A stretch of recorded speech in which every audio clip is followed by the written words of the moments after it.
J'en peux plus de moi, c'est incroyable ce qui m'est arrivé.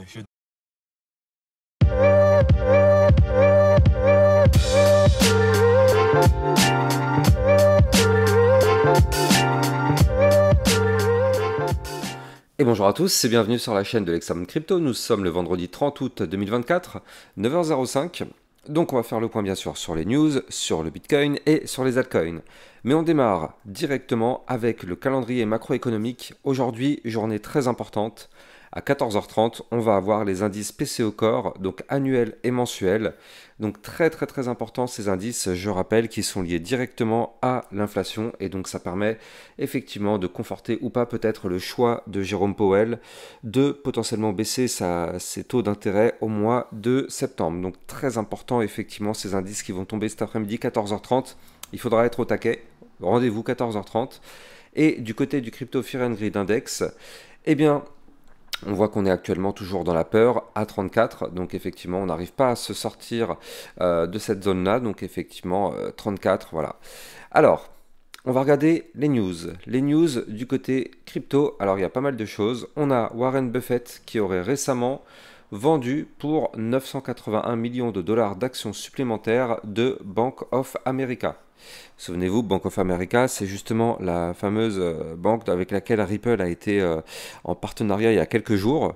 Donc ça tombe pas forcément au bon moment, en tout cas pour Ripple, parce que voilà, s'il y a un partenariat et que forcément Warren Buffett a vendu énormément d'actions, c'est peut-être pas forcément bon signe. On va voir ce qui va se passer, bien évidemment. Hier, on a vu la crypto Jasmine dans le club Lexa Rocket. Un Bitcoin qui compte autant d'utilisateurs aujourd'hui que l'Internet en 1999. Donc c'est quand même assez intéressant de voir ça. Ça montre petit à petit qu'il y a le boom comme ce qu'on a pu avoir en 99 et qu'on arrive peut-être sur une phase d'adoption un peu plus massive. On verra bien par la suite. Seul l'avenir nous le dira. Alors, on ne le dit pas assez, mais quand même, faites extrêmement attention sur les réseaux sociaux. Quelqu'un aurait dépensé 1,03 milliard de dollars de Solana pour acheter du token Mbappé. Seulement une heure plus tard, son investissement ne vaut plus que 9200 euros. Je ne sais pas si vous vous rendez compte, une personne a mis 1,3 million de dollars et se retrouve à 9200 euros. Et oui, parce qu'en fait, le compte Twitter de Mbappé avait été piraté. Et du coup, bah, forcément, le mec, il a récupéré toutes les thunes de son token et puis derrière, terminé quoi. Donc au final, le token, il a quasiment tout perdu en l'espace de quelques minutes. Tout le monde s'est fait voler, en fait, hein, clairement. Donc on le dit jamais assez, mais faites extrêmement attention. Surtout sur ce genre de tokens, là, les mêmes coins comme ça, où franchement, c'est des tokens hyper low cap, donc avec des capitalisations extrêmement faibles. Quand vous débutez, fuyez. Par pitié, fuyez parce que vous savez que vous allez vous faire avoir. Il n'y a pas d'argent facile, encore moins en crypto-monnaie. Donc fuyez. Fuyez, c'est aussi simple que ça. Quand quelqu'un vous dit d'acheter un token, la plupart du temps, c'est quand même très étrange. Et là, en plus de ça, sur un réseau en général, sur Twitter, quand une personne sur Twitter vous dit vous devez acheter ça, en général, ça pue. On va pas se mentir, en général, ça pue. Moi, vous le savez, je fais énormément de prévention sur ma chaîne YouTube, mais quand je vois ce genre de choses, je me dis que j'aimerais bien en faire encore plus pour éviter justement que la plupart des gens se fassent arnaquer. Le Bitcoin qui aurait enregistré 36 1600 milliards de dollars de transactions, dépassant à lui tout seul en fait les volumes combinés de Visa et de Mastercard. Donc c'est une preuve de plus que la révolution crypto est bel et bien en marche. Effectivement, c'est vrai que c'est intéressant. Il faut bien comprendre aussi que la volatilité fait partie intégrante des cryptos, c'est l'essence même des cryptos. Un jour, on peut être à plus 10%, le lendemain, on peut être à moins 15%. Donc ceux qui n'arrivent pas à gérer ça, malheureusement, c'est qu'il faut absolument passer par la case formation et mise en place de stratégie.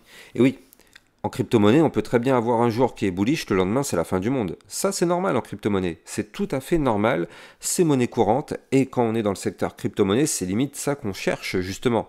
Sinon il faut se mettre dans le secteur financier traditionnel, hein, avec la bourse classique, vous prenez des actions du CAC 40 qui vont vous faire 0,5% par-ci par-là.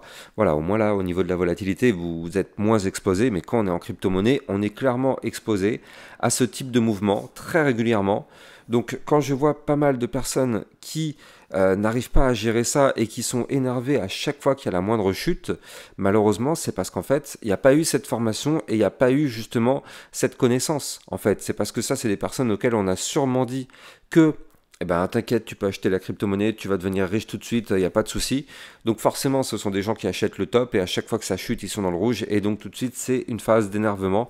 Donc ça, il faut vraiment passer par une case formation, mise en place de stratégie, parce que je rappelle que quand on a une stratégie, on est moins exposé justement aux chutes, ou du moins on est toujours exposé, mais on peut mieux la gérer. Donc ça, c'est extrêmement d'avoir une stratégie en tête. Donc moi, vous connaissez la mienne, hein, je vous en ai déjà parlé hier, effectivement. Bref, du côté du club Lexa Rocket, hier, on a analysé la crypto Tao. Donc n'hésitez pas au passage, hein, si vous voulez rejoindre le club Lexa Rocket, ça vous permet de recevoir encore plus de vidéos que ce que vous pouvez avoir sur YouTube. Et ça vous permet aussi d'avoir des crypto pépites. Du côté d'Elon Musk, on voit Crypto Détente qui pousse que Elon Musk qui milite contre les principes de la France, liberté, égalité, fraternité. Et oui, hein, c'est Elon Musk en ce moment, il est vraiment chaud bouillant sur ce sujet-là avec la liberté d'expression. Donc là, il nous pousse ce type de tweet en fait, avec des caméras partout en fait, pour dire qu'en fait, on espionne tout ce qui est fait. Vraiment, il est quand même chaud bouillant en ce moment, le Elon Musk, sur tous ces sujets-là. Alors, Crypto Détente toujours, qui pousse le fait que la juge de la Cour suprême brésilienne, Alexandre de Moraes, bloque les comptes financiers de Starlink, la société d'Elon Musk au Brésil, pour ne pas avoir censuré des comptes sur Twitter. Donc là, c'est pareil, hein, ça rejoint largement la liberté. Donc c'est pour ça que en ce moment, Elon Musk, il est au taquet avec ce qui s'est passé avec le CEO de Telegram, plus ça, enfin, il est vraiment chaud bouillant le mec. Et aux États-Unis, on va terminer sur ça, Trump qui affirme qu'il fera des États-Unis la capitale mondiale des crypto-monnaies. Alors si vous voulez recevoir toutes les news, toutes les activités crypto, tout ce qu'il faut savoir sur l'environnement crypto, n'oubliez pas, vous allez trouver tout ça sur mon Twitter officiel, n'hésitez pas à venir me suivre. N'oubliez pas que tout ce que je vais dire dans cette vidéo n'est en aucun cas un conseil financier, c'est à vous de faire vos propres recherches et le trading de crypto-monnaies comporte des risques de pertes partielles ou majeures. Allez, on démarre sur notre Bitcoin directement. Et donc, qu'est-ce qu'on voit? On voit qu'on est toujours en train de latéraliser un petit peu au-dessus du support. Hein, donc, tant mieux. Le support que je vous avais donné hier, bah, pour l'instant, on est au millimètre près dessus. Hein, regardez ça. C'est quand même assez chirurgical. Alors, attendez, voilà. Hop là. Voilà. Pour l'instant, ce support, il tient. Donc, c'est le support des 58 930 $. Ça fait maintenant 4 jours qu'on rebondit sur ce support-là. Hein, vous le voyez ici. À chaque fois, on rebondit sur le support. Donc, pour l'instant, tant mieux. Il n'est pas breaké. Tant qu'on est au-dessus de ce support, je rappelle que tout va bien, hein. On est au-dessus du support, on peut très bien avoir le rebond et reprendre de la force. Oui, mais problème, on a la résistance juste au-dessus de la tête, regardez comment c'est hyper chirurgical, hein. Regardez ça. On est venu, encore une fois, ce matin, toucher la résistance, regardez ça, elle est là, hein. On est venu la toucher d'une façon hyper chirurgicale à 59 493 $, et oui, c'est une résistance. Tant qu'on n'arrive pas à la breaker, malheureusement, on ne pourra pas aller plus haut. Hier, on a fait le fameux pullback. Hein, regardez ça. Hier, on est revenu retester les 60 777 $.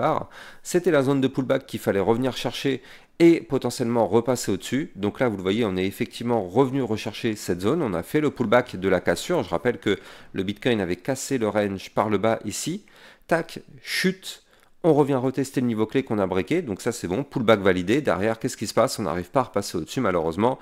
Le Bitcoin qui pourrait malheureusement reprendre une phase baissière. Du moins, si il break les 58 930, attention, préparons-nous à une potentielle chute qui pourrait nous emmener à 57 386, 56 519 ou encore les 55 906.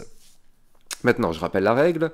Pour l'instant, nous n'avons pas formé de point bas plus bas que son précédent. Donc pour l'instant, pas de souci particulier du côté du Bitcoin. On reste toujours depuis le 5 août 2024 dans une petite tendance haussière ici. Hein. Les points bas sont de plus en plus bas, de plus en plus haut, les points hauts sont de plus en plus hauts. Donc petite tendance haussière. Alors oui, très fragile, je suis d'accord avec vous. Très fragile, mais en tout cas, elle a le mérite d'exister. Tant qu'on ne casse pas ce point bas qui est ici, alors entre guillemets, tout va bien. Donc ce point bas, il se trouve à 57 531. Vous l'avez compris, il ne faut impérativement pas breaker ce niveau clé. Si on break ce niveau clé, aïe, ça pourrait nous propulser malheureusement au support suivant, 54 038. Donc il faudra vraiment faire hyper attention. Je rappelle que si on veut reprendre de la force, il va falloir faire deux choses. Première chose, récupérer la zone des 60 777 ici. Tant qu'on ne break pas ce niveau clé, malheureusement, inutile d'espérer quoi que ce soit. Il faut qu'on récupère le ruban de moyenne mobile, donc toute cette zone-là, il faut absolument qu'on la récupère pour aller chercher la ligne de tendance haussière que malheureusement on avait breaké. De toute façon, on le sait, c'est quand même facile le trading. Quand on a une ligne de tendance haussière, à partir du moment où cette ligne elle est pétée, vous l'avez compris, boum, ici on casse, terminé, signal de vente, on crash. Donc là, du côté du Bitcoin, malheureusement, on avait breaké la ligne ici le 27 août, et depuis, vous le voyez, malheureusement, on est toujours en dessous. Mais tant qu'on ne break pas les derniers plus bas, encore une fois, je le dis, je le rappelle, tout va bien.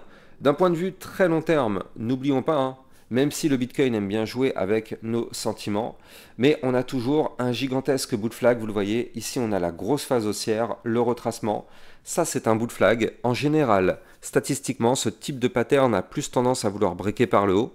Donc là, on espère vraiment que ce bout de flag va se valider, ce qui nous permettrait d'aller chercher des points beaucoup plus hauts et donc bien évidemment de lancer le bull run. Donc là, on pourrait avoir potentiellement une validation de ce pattern dans les prochaines semaines, peut-être fin septembre, peut-être en octobre. En tout cas, il va falloir être patient. Là, je suis en vue hebdomadaire, donc chaque bougie correspond à une semaine. Moi, en tout cas, personnellement, j'y crois. C'est pas un conseil financier, c'est juste mes propres convictions. Moi, personnellement, j'y crois. Je pense qu'avec tout ce qu'on a sur le marché, avec cette belle phase actuellement d'accumulation depuis maintenant plusieurs mois, je pense qu'effectivement, quand ça va partir et ça va partir fort. Il faut juste patienter encore un petit peu. Je pense que fin septembre, début octobre, effectivement, ça pourrait être plutôt pas mal. Surtout qu'on le sait, le 18 septembre, il va y avoir normalement la baisse des taux, la première baisse des taux en l'espace depuis 2 ans. Donc effectivement, ça risque d'être un catalyseur. Donc voilà, moi je pense qu'on pourrait avoir une fin d'année très très belle. Maintenant, j'espère ne pas me tromper. Bien évidemment, ceci n'est pas un conseil financier. Mais d'un point de vue long terme, moi de toute façon, je garde toujours le cap sur ma stratégie. Je rappelle, ma target pour moi serait entre les 80 000 $ et les 130 000 $ sur le Bitcoin pour ce bull run. Donc voilà, moi personnellement je garde le cap, même si effectivement le Bitcoin aime bien nous faire des retracements qui nous fait justement au contraire comment dire, ces retracements ils sont très difficiles à gérer parce qu'ils sont là justement pour casser justement ta théorie. Donc moi si ma théorie elle est bullish, le retracement est normalement censé casser ma théorie, mais bon, il faut rester plus fort que ça et rester sur ses convictions. Donc d'un point de vue long terme, pas de souci sur le Bitcoin. Par contre, en vue 4 heures, donc là je suis un peu plus court terme. Là, par contre, on pourrait peut-être reprendre de la force. C'est-à-dire que là, vous le voyez, on forme actuellement un premier bottom, rejeté par la résistance d'une façon ultra chirurgicale, s'il vous plaît, messieurs, dames. Donc là, vous la voyez, cette résistance, 60 777. De toute façon, vous le savez, sur ma chaîne YouTube, on aime bien la précision. Tous mes niveaux clés sont hyper chirurgicaux. À chaque fois, on voit que ça joue au millimètre près dessus. Donc là, rejet par la résistance des 60 777. Premier bottom, potentiellement deuxième bottom. On voit que le deuxième bottom ici est plus haut que le précédent. Donc, si jamais le Bitcoin arrive à remonter et que le Bitcoin arrive à casser ces fameux 60 777 $, alors dans ce cas, effectivement, on pourrait valider un potentiel double bottom. Donc il faudrait que le Bitcoin fasse ça. Tant qu'on n'a pas cette partie-là, malheureusement, inutile d'espérer quoi que ce soit.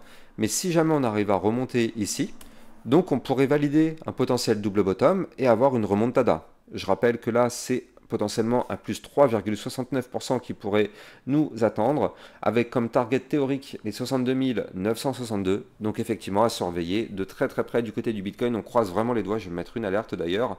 On croise les doigts pour que ça se valide. Par contre, vous l'avez compris, si on casse le dernier plus bas ici à 58 605, malheureusement, terminado, ce pattern en double bottom potentiellement pourrait partir directement aux oubliettes. Donc voilà, à surveiller de très très près, en tout cas ça pourrait être effectivement intéressant. Allez, on va jeter un petit coup d'œil du côté de la crypto AVAX. Ça fait quelques temps que je vous en ai pas trop parlé. Donc là, en vue jour, qu'est-ce qu'on voit? Donc on voit qu'on est toujours sur une phase de retracement ici, comme vous pouvez le voir. Avant de continuer, je rappelle que toutes mes news, vous les avez sur mon Twitter officiel, vous avez le lien en description de cette vidéo. Et si vous voulez trader toute cette volatilité, vous pouvez utiliser mon lien de parrainage Binance que vous allez trouver en description de cette vidéo, qui vous permet de trader sur une plateforme validée en France. C'est une plateforme PSAN, donc il n'y a pas de risque de fermeture ou de blocage comme ça a été le cas pour Bybit.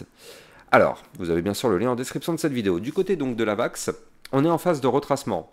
Et on n'est pas venu retracer n'importe où. Regardez comment c'est ultra magnifique. Souvenez-vous, ici on avait formé un premier bottom. Deuxième bottom, figure chartiste de retournement haussier. Il fallait qu'on break le niveau clé qui se trouve ici, donc qui se trouve à 22,85. C'était le niveau clé qu'il fallait breaker pour valider le double bottom. Ici, vous le voyez. Et à partir du moment où on a cassé, qu'est-ce qui se passe? Explosion, on a pump. Maintenant, si je continue mon trait ici comme ceci, qu'est-ce que vous voyez? Eh bien vous voyez en fait, vous voyez mal à parler, vous voyez qu'on est revenu retester ce niveau clé. Donc on est revenu retester la cassure du double bottom. Pour l'instant on est au-dessus, tout va bien sur la VAX, tout va bien tant qu'on est au-dessus du niveau clé que je viens de vous donner. On est tout simplement sur le pullback, hein, comme je vous le dis à chaque fois. Quasiment 95% du temps, on a des pullbacks, c'est-à-dire qu'on revient retester nos niveaux clés. Donc là, du côté de la VAX, si on arrive à sauvegarder ce niveau clé, alors effectivement, on pourrait se relancer, boum, et on casse le dernier plus haut ici à 27,135, et là, vous l'avez compris, on peut aller chercher des points beaucoup plus hauts. Donc là, du côté de la VAX, tant qu'on est au-dessus du niveau clé que je vous ai donné, tout va bien. Pour l'instant, on est plutôt bullish, en tout cas sur une courte durée, parce que si on prend vraiment une échelle de temps un peu plus grande, regardez ça, je dézoome un petit peu, là vous voyez que sur la durée, on est quand même toujours baissier. Hein, faut bien le noter, hein, toujours. On est toujours baissier, vous le voyez. Mais là, pour l'instant, on est dans une formation intéressante, d'autant plus qu'on pourrait former aussi par la même occasion maintenant une tasse séance, c'est-à-dire qu'ici on a la tasse avec la petite anse comme ça sur le côté. Donc si on casse le dernier point haut, donc je viens de vous donner le niveau clé, alors dans ce cas-là, ça pourrait valider ce pattern et boum, on pourrait aller chercher la target de cette tasse séance. D'ailleurs, on va la calculer ensemble, cette target, tiens, ça va être intéressant. Hop, c'est une target à plus 39,30% qui pourrait nous attendre, ayant comme target théorique la zone des 34,87. Attention, résistance intermédiaire à 32,59, donc soyons extrêmement prudents. Mais en tout cas, c'est intéressant de voir ce type de pattern du côté de la crypto AVAX. Franchement, si elle arrive à valider, ça pourrait être vraiment très sympa, surtout que là, on l'anticipe avant le pump. C'est vrai que là, on est clairement sur une zone magnifique pour recharger, hein, on va pas se mentir, c'est pas un conseil financier, mais là, c'est le moment parfait pour recharger, pour tous ceux qui veulent recharger cette crypto, parce qu'on est en train de retester le niveau clé qu'on a breaké, donc je le dis à chaque fois, il y a toujours deux opportunités quand on veut rentrer. On rentre soit sur la cassure pour prendre le mouvement, sauf que quand on rate le mouvement, on a toujours la deuxième chance qui est le pullback. Donc là, si le Bitcoin ne crache pas, effectivement, on est sur un très bon mouvement, parce que la VAX, comme toutes les autres cryptos, vous le savez, suivent le Bitcoin. Allez, on va regarder le Solana. Le Solana qui malheureusement pour l'instant n'y arrive pas, hein, vous le voyez, on est quasiment revenu rechercher le dernier point bas qu'on a fait ici à 138 $. Donc pour l'instant malheureusement le Solana c'est pas très propre. On est revenu retester la moyenne mobile 200 périodes à 140 $. Malheureusement on l'a perdu, hein, donc c'est ce trait qui est ici, on l'a perdu hier. Donc là ouais, pour l'instant c'est pas cool du côté du Solana. On espère juste que le dernier point bas va tenir. 138,74. Si ça tient, alors effectivement on pourrait se relancer. Sinon, malheureusement, on prendrait la direction du bas du range qui se trouve ici à 126 $. Donc là, ouais, du côté du Solana, malheureusement, c'est pas quelque chose de très propre ce qu'on fait en ce moment. Mais bon, c'est le jeu, hein, c'est le jeu. Il faut vraiment patienter encore un petit peu. Dans tous les cas, si on veut reprendre de la force, on le sait, ça va être ici à la cassure de ce range, donc la zone des 160 $. Voilà, j'espère que vous avez kiffé la vidéo. N'oubliez pas de liker, commenter, partager, ça aide beaucoup au référencement. Et n'oubliez pas de vous abonner à la chaîne YouTube si ce n'est pas déjà fait. Ciao, ciao!